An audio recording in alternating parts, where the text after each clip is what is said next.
When it comes to designing primary bedroom suites, we've always defaulted to the same square or rectangular spaces, just stitched together over and over again. Today I want to present a different idea. What if we designed a bedroom suite, sleeping area, ensuite, walk-in closet, a balcony or an entryway, and each of those spaces was designed within its own hexagon, and we stitched those together in a way that was still unique, but also really functional. Hi, I'm Dory Azar. I'm a licensed architect who absolutely loves to design homes in fun and maybe untraditional shapes. Today, I'm going to design a primary bedroom suite using hexagons. Why hexagons? Because they're efficient, dynamic, and honestly, kind of beautiful. So let's jump in and show you what I came up with. So for today, we're going to start off by using Revit. And the way I started today was to do just a grid of hexagons to see, how we could string them all together. So point to point, our hexagons are going to be 16 feet wide, which puts them just under 14 feet in this direction here. And if you prefer to know what that is in metric, I will switch those for you because I have that set up right there. So about 4.2 meters in the narrow direction, and at the widest about 4.9. So let's start by putting the sleeping pod just kind of in the middle here. We'll pick one to get started with. And for the purposes of this video, we will be working with a queen size bed. And you can see we had to pull it off the wall a little bit here so it fit within the constraints of the initial hexagon. If we were going to use a king size bed, we'd have to increase the size of all the hexagons. So let's stick with this for now. The next pod I'd like to work with is going to be, the ensuite bathroom here. And let's just put it here. Now let's get a door connecting the bedroom to the ensuite. Now, any chance I get to show you guys a Revit tip along the way, I'll absolutely do that. So here's one. If you are trying to put a door where two walls meet with each other, but it only penetrates through one wall, all you got to do is go to Modify, Join, and click the two walls and join them together, and it will puncture the opening between the two. The line that you're seeing through the doorway is just the grid in the background. See? Let's start by bringing in the vanity and the tub. We're also going to have a shower and a toilet room in this bathroom as well. Okay, so I think a layout like this is going to work well. We'll have the doorway here, vanity just to the left there. That's about 5 feet long here, and we've got a nice elliptical freestanding tub there.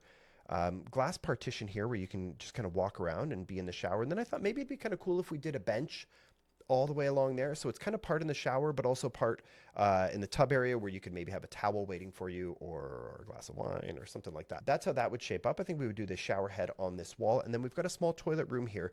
And one of the things that keeps getting brought up to me about the design of toilet rooms here, that they can be a little disgusting because you go in and do your business, but there's never usually a sink in there to wash your hands on your way out. So you might be getting your door handle a little bit gross. So in this design here, I've included a small corner sink. Works great in there. And again, you can see how we're starting to play off the angles of the hexagons. Thanks for watching until now, guys. I'd love to ask you for your support and hitting the subscribe button now so we can keep making cool content like this around floor plans. But come on, let's dive back in. Next, let's bring in the pod for the walk-in closet. With the walk-in closet there, let's connect it with the doorway to the ensuite bath. I think something like that will work well and maybe give us a little more fun to work with here. Let's populate the walk-in closet now with some storage units, a window, and maybe a mirror area where you can see yourself getting ready.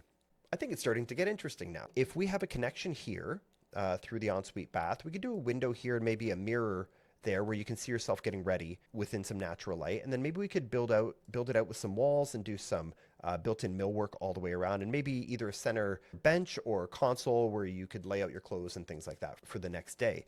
Now, let's bring in one more pod that's going to include an entryway, a balcony, and really tie this whole space together. Okay, that's the last pod. Now let's populate it with an entryway and a balcony. Okay, so I think if we took that last hexagon, put the entry door here, and maybe we took an extension of those closet lines and brought that right through to be a doorway, a patio door leading out to the balcony. I think that could be kind of interesting. But we still need access into this bedroom area. So let's take out some of these walls and see what we can make that look like.